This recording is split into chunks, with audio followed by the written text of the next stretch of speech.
Joining me right now is Mr. Marshall Masters. How are you, sir? I'm doing great. It's good back to be with you. Clockwise, it's always an honor and pleasure to have you here on the program, Marshall. And my God, we've done so many shows together, and I say that to a few different people out there. Not very many, but a few people I do mention that to. And Marshall, you've been here since the beginning. It's pretty wild. Yeah. I'm an old timer. You're a veteran. That's it, yeah. Been here in the thick of it for 20 years now. You've been fighting over 20 years. For over 20 years. Yeah, started Yowza in 1999. And what started me was I was the guy that discovered the Nostradamus Comet of Terror in his quatrains, and which occurred in 99. And I spotted it on a NASA feed and did a ton of analysis on it, and that was it. And back then, 99, I had like 5-6 million views. Oh, wow. Well, yeah. And I'm back. Those were in the good old days of, dial-up modems. Remember? Ding, ding. Oh, yeah. That? Those were fun times. I even had learned how to sort of mute that sound altogether, so you didn't have to hear that dial-up sound every time you booted up into the internet there. Yeah, it was kind of, but we come, the reason why I actually found it was I was the first guy in the neighborhood to get DSL. Oh, really? And I was just trying it out, and I was going, okay, I need websites that have a lot of graphics and are not well designed to really get a feel for what it can do. And that took me off into Nostradamus and all kinds of things. And I wasn't looking for it, just walked straight backwards into it. Yes. And then, I was following the news feed, caught it, and that is what started everything for me, was Nostradamus Comet of Terror. And actually, you can go to my website, yowza.com, and if you, on the right-hand column, if you go all the way down to the bottom, you'll see the archives 2000 through 2012, and you'll see King of Terror down there, and you can click into that and see what happened. It was quite interesting, and we spotted it. There was 3 objects we spotted. 2 were, one was a communication satellite. The other one was a rocket booster. but the third was a comet. And it was an interesting thing. Uh, in the 80s, I was a science feature producer for Cable News Network, which has now since turned into Invasion of the Body Snatchers. And there's something called overscan. And you don't see it typically, but in a professional camera, the overscan area will have a bounding box so the shooter knows what's going to be on your TV, but also has an area around it that you don't see. And this is really helpful because for the shooter, you can see like an elbow that might wind up in the scene. Oh, yeah, right. Something that might enter, create a problem, and you can fix it. And what happens is when a shooter sees something anomalous, odd, they have it, they bird dog. I mean, they go straight to it, boom.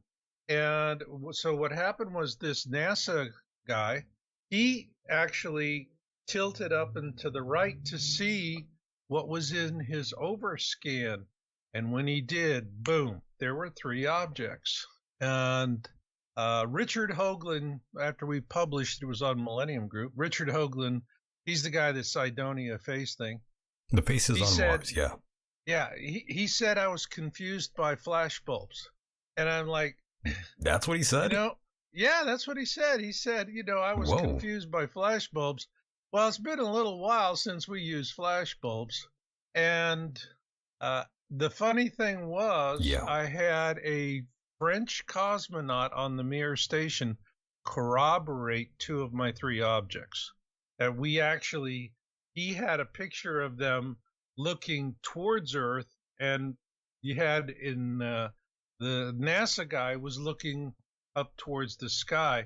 So that was when we corroborated 2 of the 3 objects. The third was the comet, because you could tell it has the horseshoe around the front of it and very easy to spot.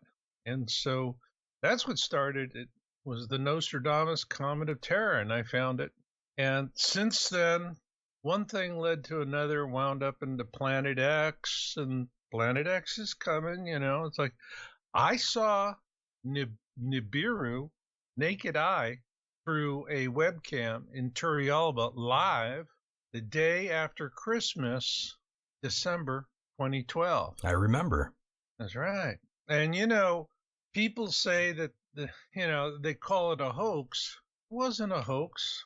And the Mayans never predicted the end of the world. What 2020, what that Mayan date, December 21, 2012, was a harbinger date that there would be a sign in the sky that people would be able to see, because that's how the ancients used to give long-term forecasts, because they knew the sky so well. So they said, when you see on this certain date, that's your harbinger. Well, the Mayans said there would be a sign. I saw it. And it was from Turrialba. It was a volcano, 10,000 feet up.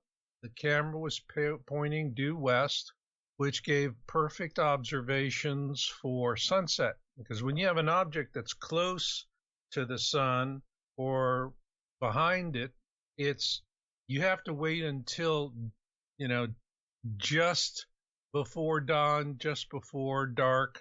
And that's when you get atmospheric lensing so that the glare is removed and you can see the object. And I've been tracking it ever since. People keep asking me, when are we going to see it? Yeah, that's the question here tonight. Everyone wants to know. Still to this day, everyone's always asking that question. When are we going to see this? When is it going to happen? And Marshall, going back to 2012 for 1 second here, a lot of people actually thought that was going to be the date. A lot of people were in a frenzy. Lots of folks in the talk circuit, the conference circuit, were all hyping it up, Marshall. Oh, yeah. Oh, my goodness. Yeah, I did an interview with National Geographic, and we're doing the interview, and they said, well, Marshall, now is there a direct correlation between planetx and the Mayan calendar? I said, well, I don't see it in the data. It's coincidental, And what they were really wanting me to go is, oh, what was this? We're all going to die. We're all going to die. It's like, that's great for, great for television. But at the time, I wasn't seeing it. I wasn't seeing a correlation. We didn't understand why until later when we saw how the evidence was being buried. And so there was a correlation. All right. And that is just, but there's a lot that we're in an information war.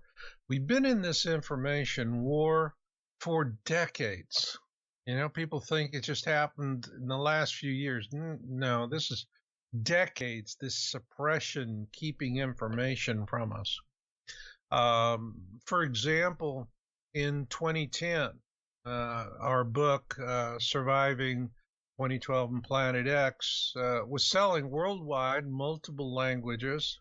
We had a licensee in Italy, and they licensed it for the Italian language and published it.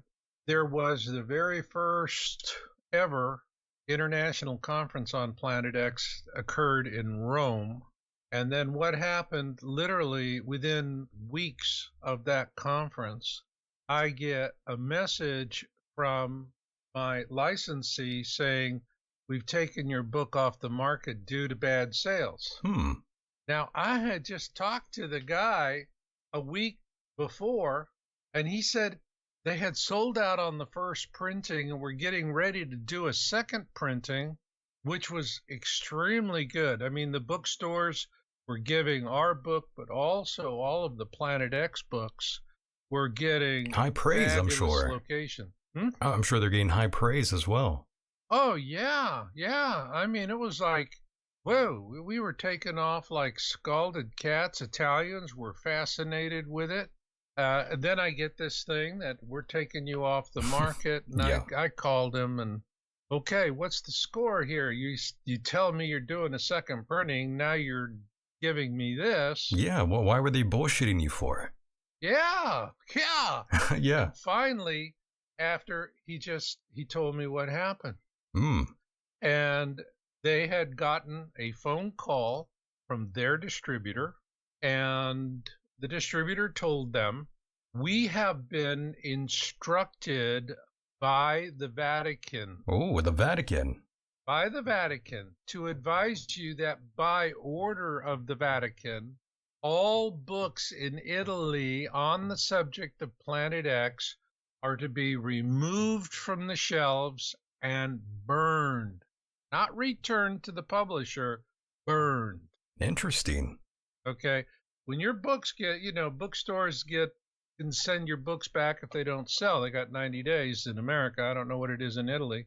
And they can just ship your unsold books back, and you could do whatever you want with them. Not with this. I mean, it was a total loss. They actually had his property destroyed. And it was a disastrous loss for him. It was a loss for us as well, because he, had to pay us royalty on that.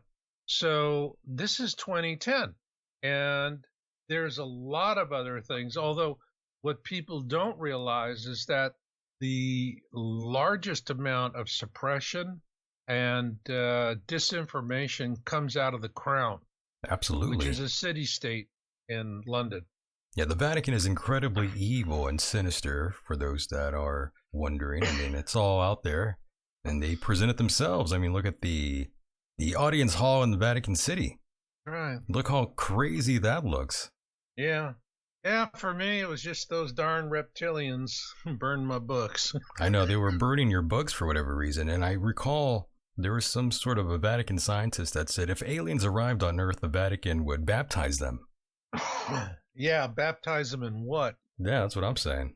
It's, but that really brings us up to what's happening today, because we know something big is going to start breaking. That's right. And when it does, it's not gonna take months or weeks. I mean, when things start popping, they're going to pop fast. They are. And Marshall, I'm sorry to do this, but actually, before we leave the subject of aliens and Planet X for a moment here, I just wanted to quickly ask you, Marshall, were we genetically engineered in ancient times? Well, if you read my favorite book by Sitchin is The Lost Book of Enki. And in The Lost Book of Enki, it's very specific. We are a bioengineered race, that we are a mix of Anunnaki genes and early human genes. So, yeah, I mean, if you want to look at an alien, go stand in a, go stand in front of a mirror.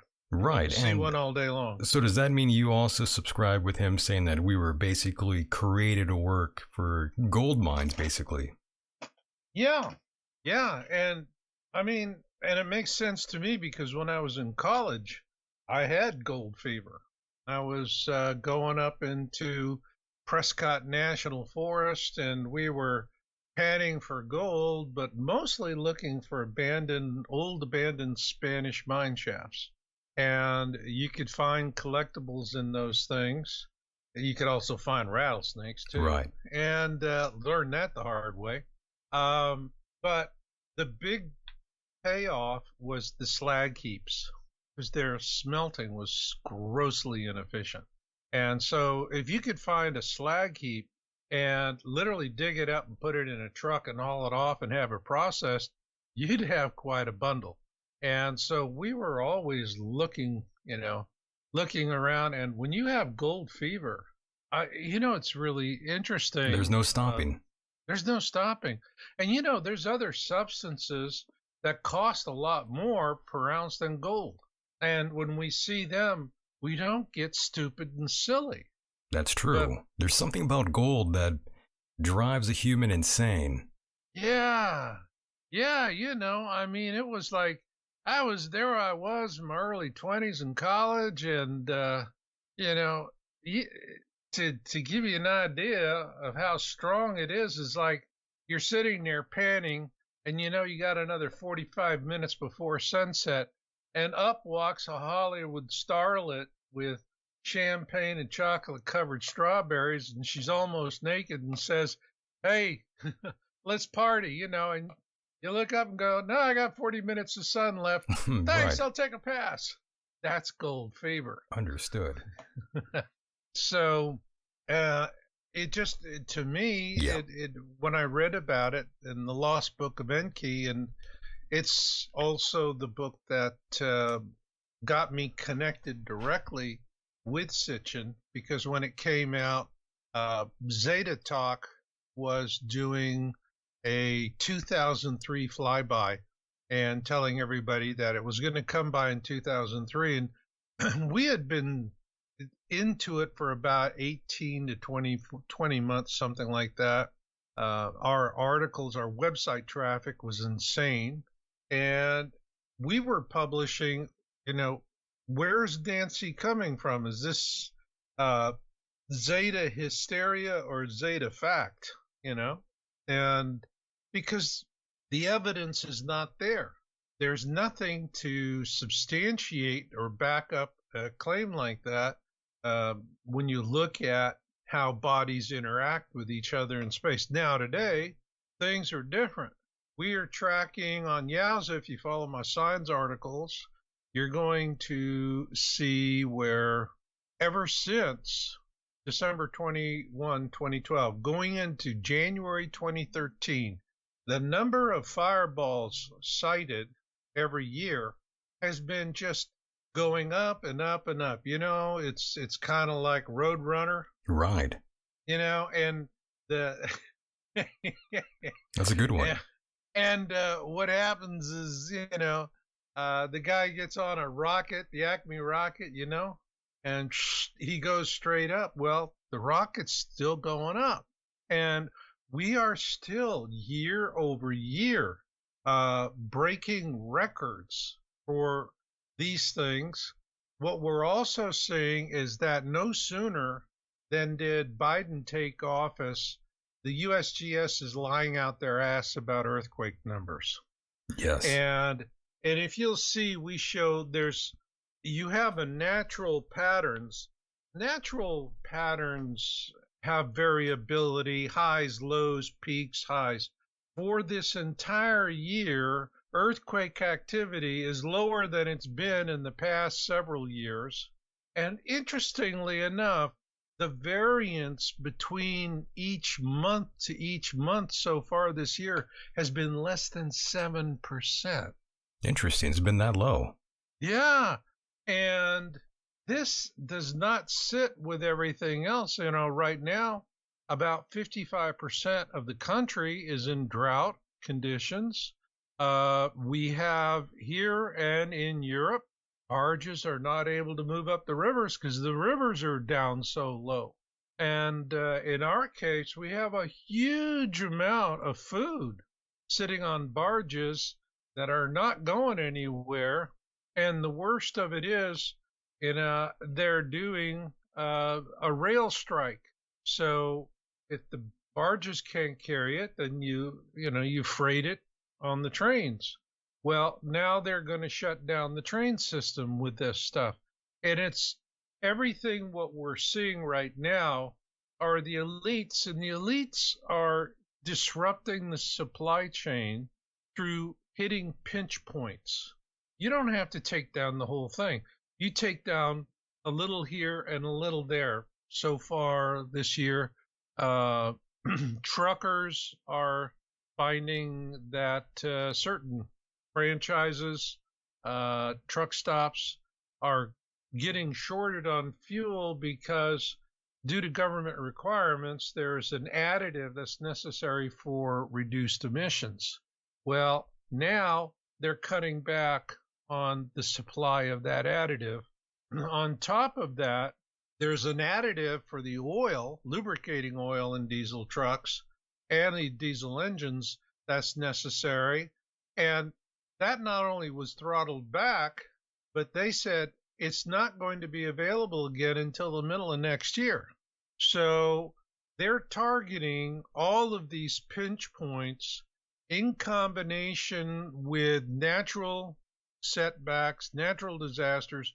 The droughts have been devastating, particularly for ranchers.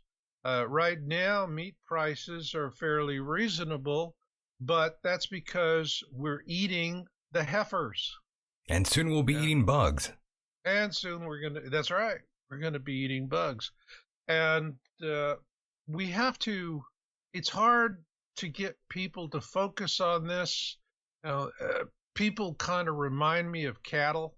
They'll be on one side of the pasture and there's something happening that they don't like. So then they just move to the other side. Yeah, they're going to ignore. Yeah, exactly. Keep eating, keep cropping. And we're doing the same thing. We don't like it, move enough away from it like a cow, and then go back to doing what you were doing. And we're in a crisis situation. In my on Yowza.com, YOWUSA.com, my last two articles are how the meek inherit the earth. Right. Now, the first one is the road ahead, and the second one is save our species, S.O.S. And I'm like everyone else. We hear from Anons, we hear from the guys like 107 and a lot of the others that there's going to be a big turnaround and there's going to be justice and all of that. And I, for one, really hope that it happens. It's a hopeful message, but if it's ever going to come to fruition is anyone's guess. Yeah. So and then there's the hopium, and we are in an information war.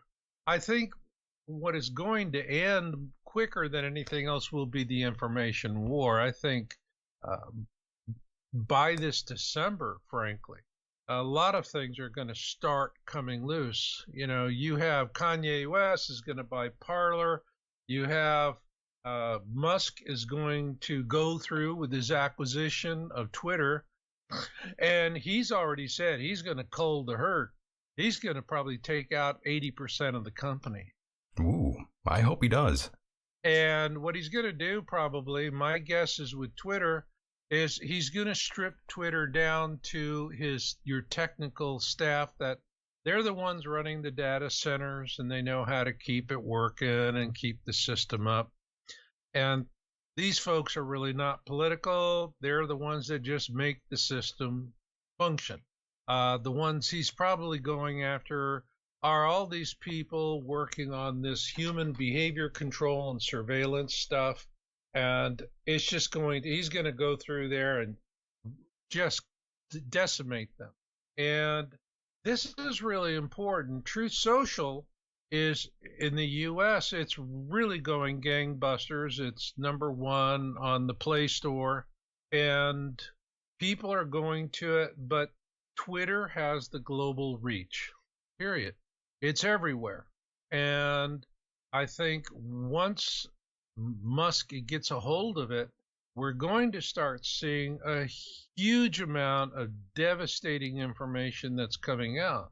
We're already seeing it now. And for me, one of the things that I've realized for a long time before Q became public was that the cabal is deep and wide. They're huge. And they're global. So they've had centuries to prepare for this, to perfect their skills. So it's 13 families, it's this, it's that. Whoever's doing it is in the shadows, and we're looking at the marionettes that they're dangling in front of us. But while they've had all this opportunity and time to learn how to manipulate us and to do it effectively, and they are doing it extremely well, there are some things where you go a bridge too far. And that is crimes against humanity. I'm talking about what they're doing to the women, the children, the trafficking, you name it. Okay? Oh, yes, it's crazy. What's going on right now in public schools? You have these teachers encouraging this sort of behavior to, chop off your breast or your vagina or penis, basically, to become something else. That's right. It's pretty wild. I see people arguing about what's the agenda, why are they doing it, and this, that. The agenda is real simple. Mutilated children do not reproduce. Yes, it seems like this is all part of almost like the gray alien agenda almost, where it's like a bio machine. Yeah, there's all of this going on, but we as a species are, the point I'm making, especially now in my How the Meek Inherit the Earth articles. First off, in the first one, I'm explaining the term meek because people misunderstand it. Again, that is intentional disinformation. They do not understand the word was actually coined in the 12th century, and which it stands for forbearance and humility. So if someone said that you are a meek person in the 12th century, it was a phenomenal compliment. Right. All right. Because, and forbearance is, well, in Christian terms, turn the other cheek. And with forbearance, humility, that's not cowardice. That's not being a quitter, because winners never quit and quitters never win. Forbearance is you just soldier through it, but you keep on going. There's an old saying in Texas, and I think it fits the meek very well. Don't get mad, don't get even, just get your way. And that is what I see with the meek. And the meek specifically for me are the unvaccinated. They are the meek. And depending on your estimates, either they're a fourth of the population in the U.S. or a third. But we've definitely been whittled down. And what we're learning right now, for example, Twitter, the Surgeon General for the state of Florida came out and said, 84% of the men are having a heart arrhythmia, some sort of condition. And he was warning everybody about it. He was dubbed as spreading disinformation or misinformation. That's the term they use, is misinformation. And his Twitter account was canceled. Now this is an important officer of the state of Florida who is coming out with hard scientific evidence that he can back up, and he has now been branded as doing misinformation. And this campaign to suppress the knowledge is incredibly powerful. Yeah, just yesterday, I was in the store, and there was an elderly couple there, and they're the only ones in the store that had masks on, wearing the face diapers. And I just asked them, I said, why are you still wearing masks? Uh-oh. And they said, because we don't want to take any chances. It's just that simple. I didn't want to burst their bubble. I didn't want to say, well, your mask that you're wearing, the virus has to be 80 microns or larger for it to be stopped, but the virus is actually only 1 micron. So when you're breathing, the virus is going through the mask like it's the Holland Tunnel, all right? And what are you doing? You're trapping all of the crap that's in your lungs that your body's trying to get rid of and rebreathing it. Yeah, you're recycling it. You're recycling it. But these people, were so adamant that they really believe they were doing it, and they're not informed. Were they wearing gloves too? No, but maybe it was just an off day. I've seen, I've seen people driving in their cars, windows rolled up, mask on, and gloves on. Yeah, I'm up in a farm area and driving down the road, and I'm seeing a guy, he's driving his tractor off on the far right-hand side. Oh, no, you don't say. Nobody around him. He's all by himself, and he's sitting there with a mask and the gloves. Yikes. Right? Wow. And people just get bent out of shape about it. But what I'm working to stop that stuff. All right. But in the meantime, we still come back to we're talking, and we're talking, and the psychopaths are winning and winning and winning. And yeah, it's nice to follow Q and guys like 107 and stuff like that. But they're all, enjoy the show. We've been hearing that for a long time. For years now, yeah. Yeah. There are a lot of folks that are sitting there going, are you really on our side? Or are you guys just giving us a bunch of bullshit so we won't get out there and do something about it?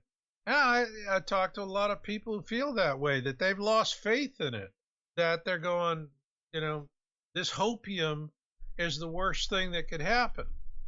But again, let's get back to the existential threat for humanity. While we're being distracted by all of this, we are in a genetic extinction level event. Period. And that's not including the proxy war we're in right now. We are in World War III, basically, right now. That's right. It's all happening. So it's all coming down. It's hitting everybody from every side. And sitting here, and the funny thing is, Q said something that I agreed with, that what's going to take down the cabal is not the vaccines. It's not the election thefts. They'll hold on to power. They'll hold on by a thread, but they'll hold on to power because they have planned for that for centuries. What takes them down is what they're doing to the women and the children, the trafficking, the adrenochrome harvesting, all of this stuff.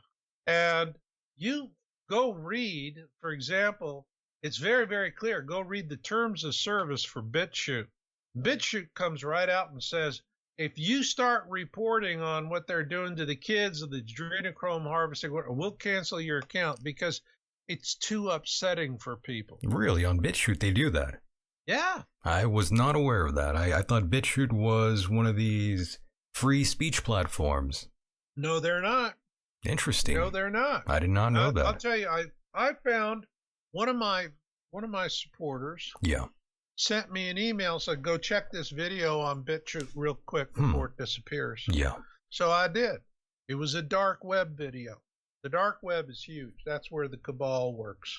That's the part of it. The only way you get to see it is you actually have to have the Tor browser. Right. All right. And because the Tor browser it doesn't give any information back about you. Right. It's encrypted. And it's encrypted. It's totally anonymous browsing. And this is what they use. Matter of fact, your intelligence agencies all use the A lot Tor of them browser. do, yes. It's one of their choice, their preference there, yes. And what happened to me was I looked at this video and I can see the reason why. The cabal is so hypersensitive about anything coming out about it. I'm going to describe to you what I saw in the video in the first few minutes. What'd you see? Not the rest of it. This looked like it was in the Philippines, somewhere there in that part of the world. In a village. And no, this was in a city. Oh, in a city, okay. And it was started with, they had just backed up a large truck, a flatbed truck, and they were offloading the bodies of young men, naked. Naked. And like cords of wood, stacking them. All right, so all these bodies of these young men, rigor mortis, and they're throwing them there. They're stockpiling them. Then whoever was shooting this started following a young toddler. Now this toddler had that stilted, when kids are just a few weeks into learning how to walk, they have that stilted walk. Right, yes. Kind of rocking back and forth. And she was a beautiful, sweet, precious little thing. And she knew she was in a terrible place of evil, even that young. And whoever was following her had authority because all of the other workers, it was a facility, and all the other workers in the facility melted back. They wouldn't, they gave room, didn't say anything. And this woman who is shooting it is following this little toddler, and the toddler is walking down a hallway, and there's gurneys on both sides of the hallway with all these men that have been opened up and harvested, and you can see their entrails hanging out over the gurneys down onto the floor. Ooh, you saw a terrible video there. It gets worse. And this sweet little child walking stilted, and I'm watching her walk past entrails on both sides of her, hanging off the gurneys. And she was calling out, Mama Dada, Mama Dada, Mama Dada. And the horror in her voice cut through me like a knife. If you have any humanity in you, you cannot hear a child in such horror and such terror, and it doesn't affect you. It's an odd thing. You can see it, and the mind can shut that out. But when you hear it, you have no defense for that. You hear what you hear. And I'm watching this lovely little girl stilted walk back and forth, desperately looking for her parents. Mama Dada, Mama Dada, Mama Dada. All right? That's what BitChute doesn't want you to see. They pulled it down within hours. All right? So what happens when all of a sudden they can't pull it down? They can't intimidate platforms. There's got to be millions of hours of this stuff that's harvested out of the dark web, that human beings are going to be able to see what these monsters do. And if you have a soul, if you have any humility left in you, to see such things shreds your heart. And, just out of curiosity, because I knew I only had a few hours, I sent out a link to a bunch of people, about 25 people, and I wanted to follow up with them, see how many. About half of them looked, and I got two kinds of answers. One came out, and she's woke, hardcore normie, and she was furious with me. She said, I like my life being peaceful, and this is not peaceful, and I'm very angry with you for upsetting me with this kind of disturbing stuff. Never do it again. Okay? She didn't give a damn about that child. She just didn't want to see what was happening to that child. Because you watched the video, it's that child's last life. Yeah. They were terrifying her so that they could drain her adrenochrome, and then, that's it. She didn't wake up the following morning. She's guess who's coming to dinner as the entree. That's what happened to that little child. Okay? She didn't want to know that. Hardcore Democrat, hardcore normie, I imagine you're. Know it. I imagine you're. What about everybody else? I imagine you're blocked from communication now with her. Well, what I did was I just stopped talking to her. All right. Yeah. And here's what everybody else was saying. What were they saying? Yeah. Well, Marshall, this is a terrible thing, and it's been going on for centuries, and it needs to stop. And they all said the same thing. It's a terrible thing. It's been going on for centuries and needs to stop. Maybe it's been going on for centuries because people keep saying it's been going on for centuries and it needs to stop. Right. They don't think about that shit. No, they don't. They don't think. They don't want to. They don't want to. And so there is much horror. There's much terror. This was the thing that got me, back in 21. This was the thing that I got crushed. Because I wrote an article on my own website, and I said, God will judge them through the voices of children. I wasn't canceled. I was crushed. A crush is when all of big tech dumps on you at once. They make you disappear. They eliminate your income streams. They hit you and hurt you in ways you couldn't even imagine. They punished me for saying, and that was it. I went through all of the AdSense correspondence because I said it on my own website. I didn't say it on their platforms. I said on my own website, God will judge them through the voices of children. And that is what set off the crush. And they wrecked me. And this is how ugly it is. And so when they can control the narrative, just as they are now, they can get away with stealing elections. They can get away with killing half of the population of the earth, too. That's right. But women and children, that's where folks draw the line. And Q said exactly the same thing. That's what will take them down. That was the one thing about Q that I really liked. And Q's right. Only the military can fix this. Durham just lost his second trial. D.C., nobody in D.C. is you're not going to find an honest jury in D.C., period. We've gone through case 2. That's it. Not going to find it because they're part of the problem. But this gets back to, Michael, we are in an existential crisis. That we are. These homicidal, psychopath, doomsday cult monsters have set in motion the genetic destruction of our species. When they're finished with us, men are going to be docile drones.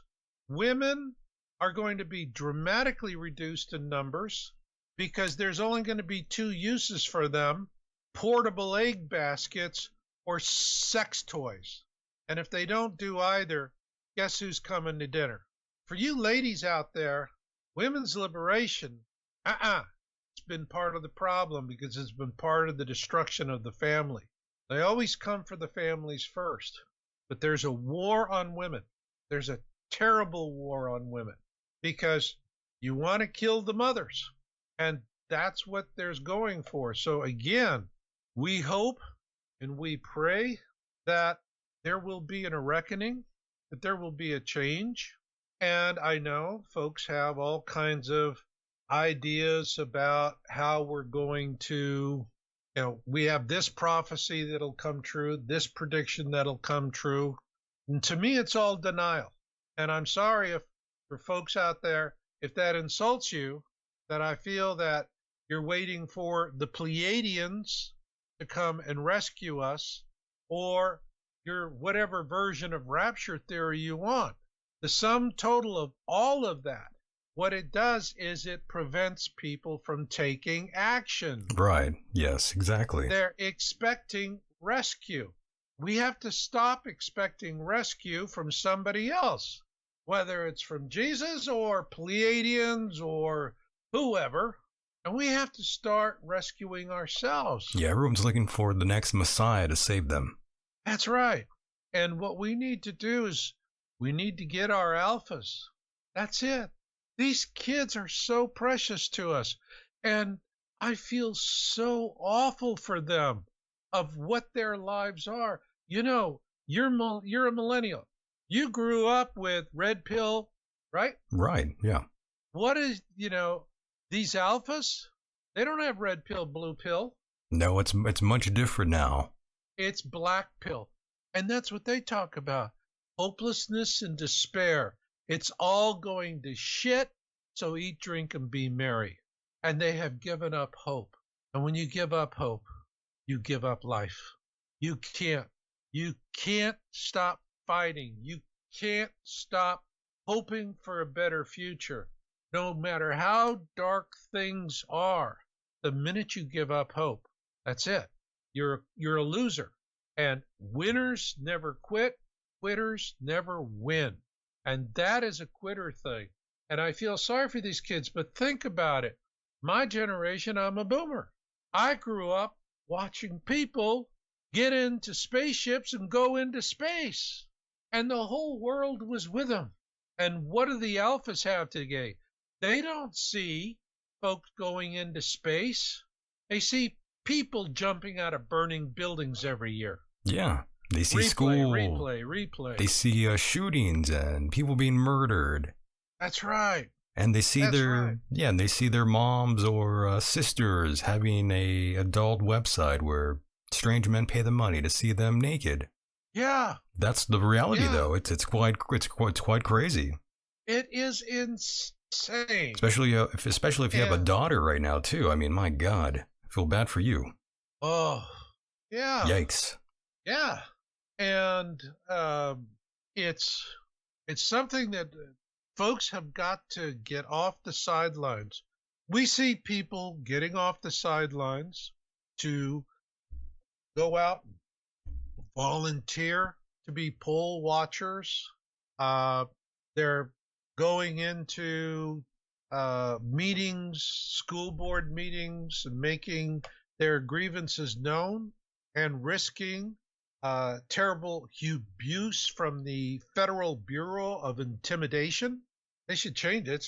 It's not investigation. Right. The FBI doesn't investigate people. They intimidate people. They create the problem. They create problems. That's what they do. They are the problem. Right. And it is so disgusting. I can remember when I was a kid thinking, wow, maybe one day I'd be an FBI. I'd be a G-man. I'd be an FBI guy. Go out and get the bad people. And what does the FBI do now? They get the good people. Yeah, and they work for the bad people. They do all the bad things. And of course, terrible. The FBI and the CIA, anyone who try to disband the CIA, you know what happens to them. They get the JFK treatment.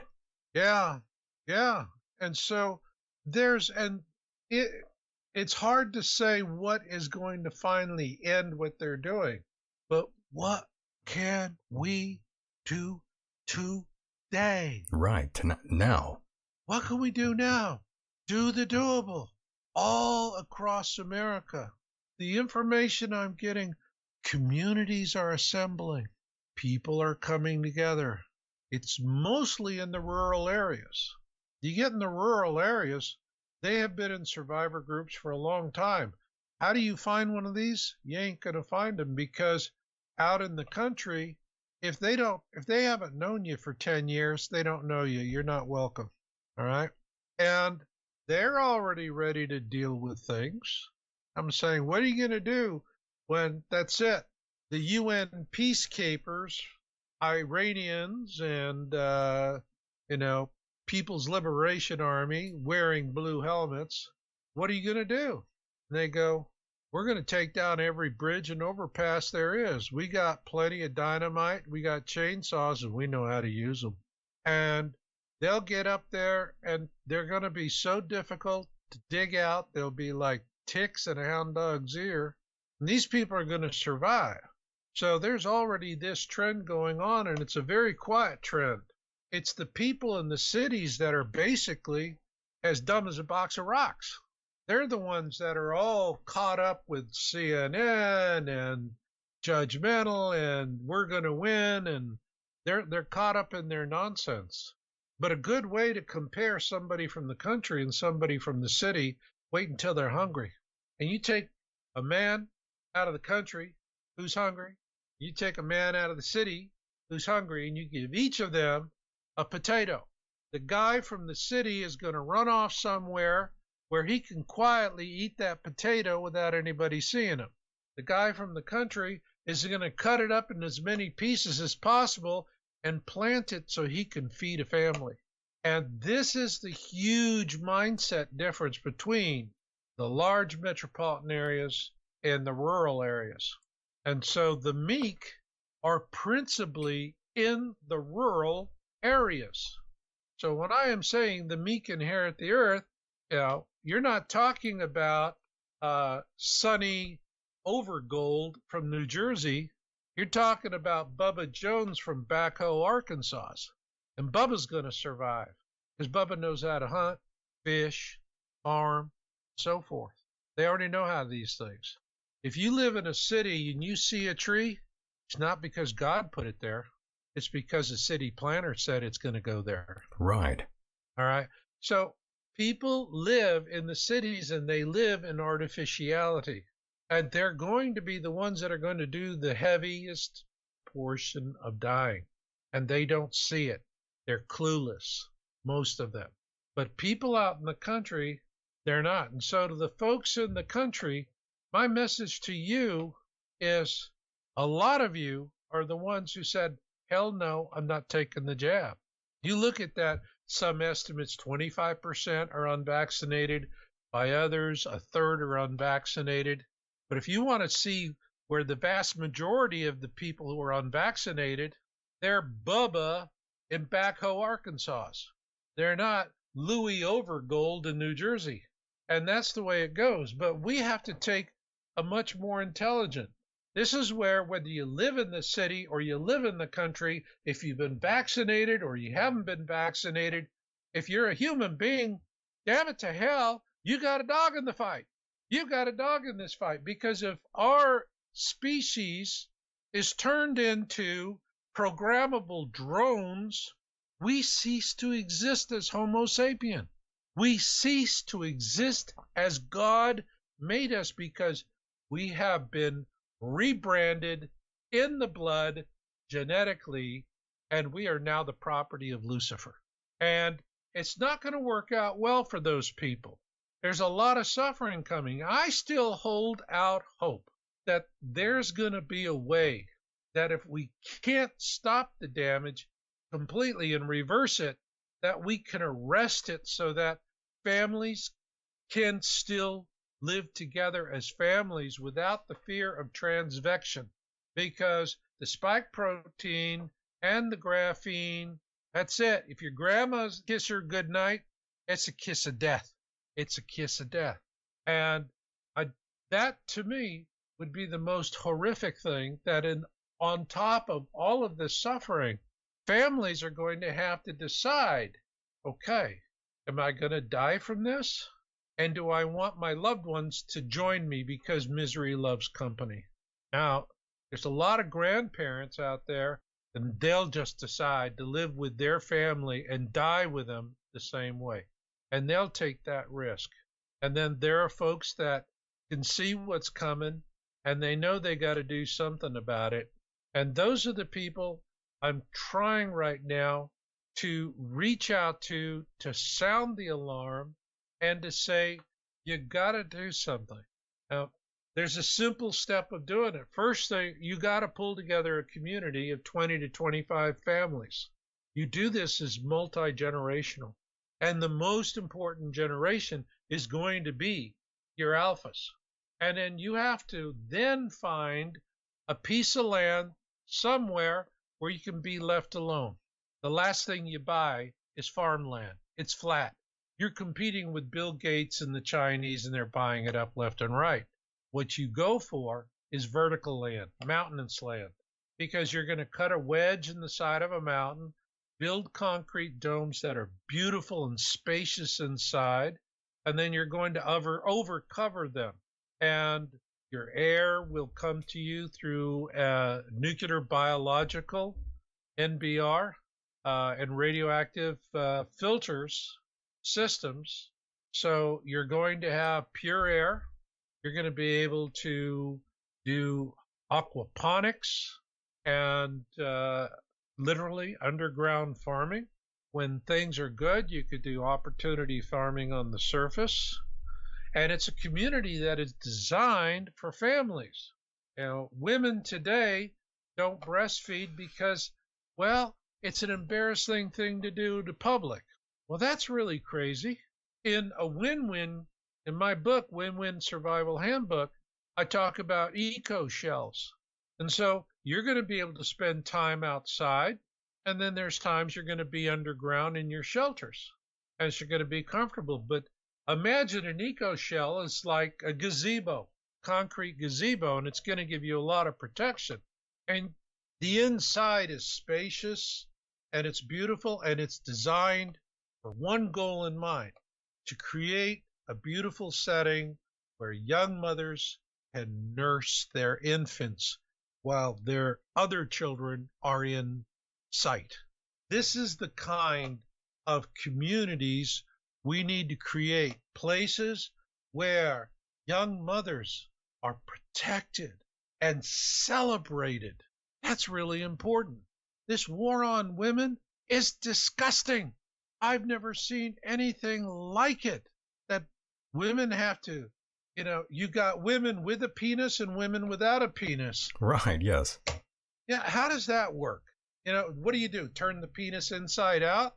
Is that kind of like the difference between skinless sausages and, sausages that are in the skin? I mean, there is this insanity to it, but we have to, and so trying to correct everything, and it's not going to happen, because the terrible things to come are going to be upon us, and upon us quickly. And so again, everything I do, all my books, I wrote Radio Free Earth so that people would know how to use radios to communicate with each other after everything else goes down. And in the book, I naturally have to say, if you buy now, you can get it at a different discount. I'm going to be honest with you. I didn't write Radio Free Earth with that in mind. I wrote Radio Free Earth for survival scroungers. Scroungers are going to be some of your most precious people in a survival community. And if they read my book, Radio Free Earth, they're going to know exactly what to snatch when they're scrounging. They're going to be able to say, oh, look at that. A ham operator's got to be sitting there in that house because he's got a whole bunch of aluminum spaghetti on his roof. All right? And they go in. Now, people who know radios as a baby monitor, they're going to be clueless. But if someone has read my book, they're going to go, aha, that's a shortwave radio. That's a antenna tuner. That's a power supply. That's an amplifier. That's a Morse code key.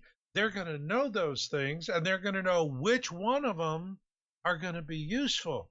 So why get a radio that you can talk to somebody else hundreds of miles away? Because maybe you're going to get a doctor on the other end of that conversation who knows how to treat a sick child. And so what do you want? You want the inconvenience of having a book that your scroungers can read and immediately know what to get so you can get that information, or would you much rather just say, to hell with it? Let the babies die. We don't need that. You have to be practical. So Radio Free Earth is not for ham radio operators that are they're just mesmerized by the technology and they want to have fun and experiment. And I think that's great. But people who just want to survive aren't interested in that. They just want to know what's available and how can I use it to survive.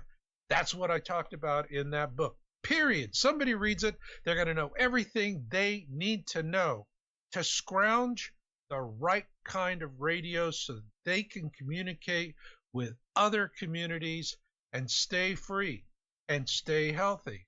Win-win survival, okay? The Win-Win Survival Handbook business plan for groups coming together.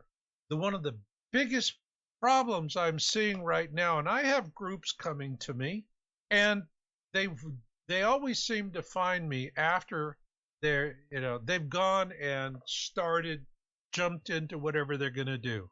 And the biggest problem I see with them is they're always putting the cart in front of the horse. The first thing they do is they go out and buy a big piece of land. Then, okay, now let's go get people to come. And it's this old, it reminds me years ago, the movie from Field of Dreams, there was this saying, build it and they will come. Oh, if you build it, they will come. If you build it, they will come. Well, guess what? In reality, they don't come. Okay? And I have seen these people go out and buy properties, and they get in very cheap with a balloon pay 2 years out or something. And what they find is they can't get enough people to jump in to make the balloon pay, and they lose everything because they're putting the cart in front of the horse. When you build a community is not about land and it's not about structures. A community is about people, and you have to pull your people together. You form a community of 20 to 25 families. This is going to give you, and can be more, but you should at least, at the very minimum, 15 families. All right, at the very minimum. And I explain all of this in the book. But you get your people together, and then you're going to get your land, and then you're going to build it out. And that's the order, is first get your people together. Because now people, and they say, well, they ask me, they say, Marshall, how much does it cost to build a win-win that can feed 10 times its own numbers? And it's underground and it's safe. And while everyone else in the world is hitting brick walls, these people maybe have a speed bump. That's it. My design is such that only 15% difference, and you could use the same technology to build a community on Mars. That was the benchmark I went for. If with 15% technology difference, these same structures I'm proposing will work on Mars, then it sure as hell is going to work here. And folks, you're building, it's not this World War II, World War III, Cold War nonsense of, bomb shelters. Yeah. Where people, go to sit there for a few weeks in a box or in a can. It's ridiculous. All right. It's an untested concept. And unfortunately, people cling to it because even it's been around for so long. And yet it's never proven to work. It's never proven to work. It's like somebody saying, you could use this buggy whip to start your car. Okay, let's buy buggy whips. It's just that stupid. You have to have a permanent lifestyle. That's what you're doing, is that you're creating communities and everyone's pooling in. And it's a beautiful way of sharing and building together, and also creating life and opportunities for those outside the community. You build outwards and you create stability for other people. This is how you protect your community, not by putting 50 caliber machine guns on top of every dome. Which would still be pretty cool, though, to do. Well, yeah, it might be cool, but again... But not practical. Not practical. It comes down to, my tagline is, prepare for cooperation, not confrontation. And that's the thing that I see with so many people prepping is they're preparing for confrontation. And it's so easy to be misled down that path thinking that's what you got to do. You get hit with a modern day defense round anywhere in your body, and, that's it. That's Bite down over. on this stick, and I'm going to, dig it out with my Bowie knife. Ain't going to make it. You're going to bleed out. These bullets sit there, and they'll churn up a ball of flesh the size of a large apple. You don't survive that. And so we have to find more intelligent ways to do it. We have to come together. Now, I'm not saying you're not armed. You're definitely armed. In my book, what I'm saying is the first thing you got to do when you're building your community is the first person you want in your community is your top sergeant. You're going to want a cadre of 5 veterans, preferably with combat experience. Because if you are going to have to deal with nasties, you don't want 50 caliber machine guns on the top of your shelters. You're going to want a team of guys with a Barrett 50 caliber up on the mountain who can reach out and touch somebody from a mile away. That definitely put a whole kink in the parade. Right. But what you really want your veterans for is camaraderie. You ask someone who's been to war, do you miss war? The violence and the horror and the terror of war. A few will, but the vast majority, they're not going to miss that. They're going to wish they didn't see it. But here's what they are going to miss. They're going to miss the camaraderie. They're going to miss the fact that it was one for all and all for one. And the guy in the bunk next to you could snore like a pig and tell those stupid jokes you've ever heard in your whole life. But if you hear him on the radio going, I'm in a jam, boys, come and help me, that's it. Katie barred the door. They're gone. They're going to go do what they can to help that guy. That's that camaraderie. And the camaraderie of the veterans, they have to instill this because a community is going to be a mix of civilians and military. How can you spot the civilians? Civilians are the ones that say clever things like, I don't know what the hell I'm doing. I just know I got to be the boss. That's a civilian. Yeah. Okay? Absolutely. And what you need you have to have a military corps. And around that corps, you also want people who are first responders. So folks, paramedics, firefighter, sheriff, police, doctors, emergency room, people who understand the need to work together and how important that is, because division can tear a community apart just so fast. It's amazing. I've been in writing my book, Win-Win Survival Handbook. Michael, I spent years crisscrossing the country, east to west, north to south, been there, done that, seen it, bought all the T-shirts. And if I write a book about that, it'll be Airport Food Courts of America. Yuck. Oh, yeah. I've had enough. That was it. It's like I'd never again in the rest of my life want to eat in an airport food court. It's like hospital food. No, hospital food tastes better. Oh, that tastes better. Wow. Yeah. Now that's saying something. Tell me. Listen, after what after buying some of the stuff I got, I could live on green Jell-O. You could live on bugs after that, huh? Oh, God. Tell me about it. But, we have to, for those who have the common sense and to look at things and see the situation, to see the world as it is right now, and to understand the clock is ticking. The torpedoes are in the water. They are running true, and we're going to take the hits. And what we've got to do is start. The house is on fire. We got to get our babies out. We got to get our kids out. We got to get our alphas out and surround them with multi-generational communities where there's a celebration of life, love, and the family. And above all, walk humbly with our God. And people have to do it. And I am just so hoping that there are enough people out there that say, you know what? We can sit on the couch in denial, waiting for the Pleiadians to rescue us, or we can go out and save our species.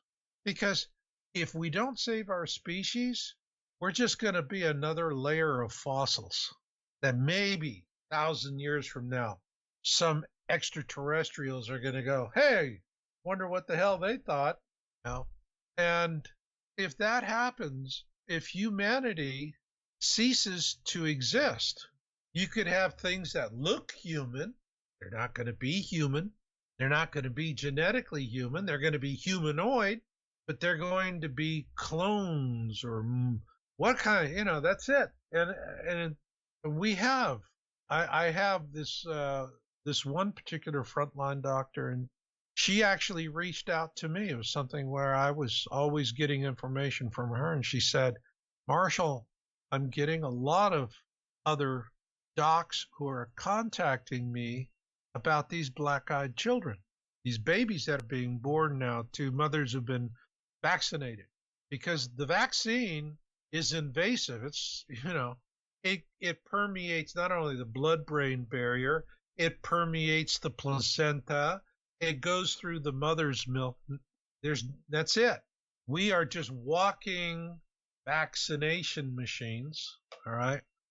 And what she was telling me is that there are these black-eyed children that are being born, and there's a lot of suppression on it.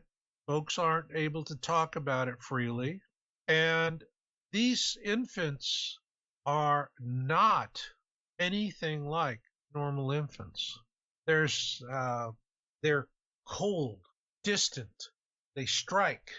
And she said the thing that was most peculiar about these children is that grown men are afraid to be in a room alone with them, and that grown men would actually step out to get away from them. Well, I don't blame them. I would too. Yeah. That's a creepy sign to see. It's a creepy thing to see. The son of Satan, yes. Yeah. So the signs are there. And I am just hoping, I have decided that it's time for me to just pound the message, try and reach out to people who are seeing it too, who have enough vision to put down the TV remote and to think for themselves. And hopefully we can save our species, because that's what we're at right now. Right now, in this minute, in this moment, it is the existential threat of all existential threats. We are no longer pure. We are bifurcated, and our vast majority are genetically altered and alien to anything humanity has known in the history of our species. I agree, and I agree with you. TV teaches people what to think and care for and who to be afraid of, rather than teaching how to think, unfortunately. Precisely. Yeah, it's ridiculous. Precisely. What a wild world we live in, Marshall, and I'm looking at the time, and I know you are, we're kind of running out of time here, but Marshall, what an extraordinary conversation we were having, and, you've been doing this for such a long time, working hard against the grain about so many different suppressed subjects, planetx, survival, and with the vaccine, and so many other things, Marshall, and, I do thank you and appreciate your work wholeheartedly. I know I don't just mean that in a tongue-in-cheek way, I actually mean it.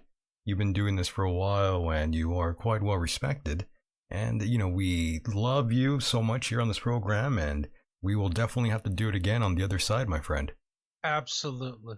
Absolutely, Michael. I always enjoy our get-togethers. Absolutely, Mr. Marshall Masters. And, of course, that's yowusa.com. Go there and find Marshall's work. Anything you'd like to plug. You also have your show we forgot to talk about here, Marshall. Yes, I'm on the Ambellis Talk Network. That's atn.live every Tuesday night. And I will be, you can find me there. And I have my first show up. And I'm also going to be doing podcasts. What I'm doing right now is it's a live radio show, and I'm really not going to interview people.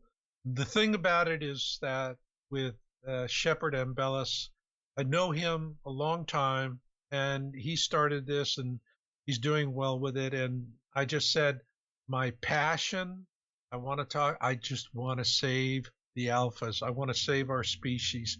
This is my drum beat. I don't give a rat's ass about entertaining people. I like to have fun, but I'm not an entertainer. I hear you. I am trying to get the word out. And, if it winds up that I'm a clumsy old fool tilting at windmills, I can live with that. So be it. There it is. Understood. Marshall, you are a classy man and a well-respected man here, and you will have to do this again on the other side here, my friend. Anytime. You got it. Anytime. Thank you, Marshall. We'll talk again. You got it. Good night, my friend. Bye-bye. Bye. And there he goes, boys and girls. That was the one and only Mr. Marshall Masters. Wow. What an episode that was. Oh, yes. This all started with Operation Mockingbird, as you all know.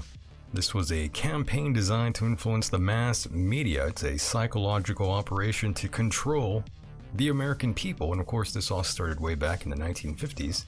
Does it still exist today? Well, of course. These things don't just go away. They tend to morph into other things. They always transform. That's what they do. They evolve. And that's what happened with Operation Mockingbird. And like I told Marshall, TV does teach people what to think and what to care for rather than teaching you how to think. Sometimes you have to ask yourself, what does America even stand for anymore at all? Do you know? I don't know. Seems like we're all still slaves in this prison planet. And I do want to thank all of you out there for listening in tonight. This will conclude tonight's broadcast, and I appreciate all of you out there for pressing play. Those of you who might join us on Patreon. Maybe you will, maybe you won't. That's patreon.com/Michael Decon. And of course, if you want to buy merchandise and help us, if you can, that's michaeldecon.com/shop. Or go to michaeldecon.com and look for the merchandise tab, and you'll find all of our merch. And of course, hang out with us on Discord. The link is over on michaeldecon.com or in the description box below. Once again, thank you so much for being a part of the program, boys and girls. I hope you guys enjoyed that one as much as I did. It's always fun to have Marshall here. Much respect to all of you out there, those of you who will tune in on iTunes, Stitcher, Spotify, Podbean, wherever you like to listen to this program. We appreciate you tremendously. Once again, thanks for pressing play. We'll do it again on the other side. And with that said, the world is a mysterious place, and life itself is a mystery. Until next time, good night.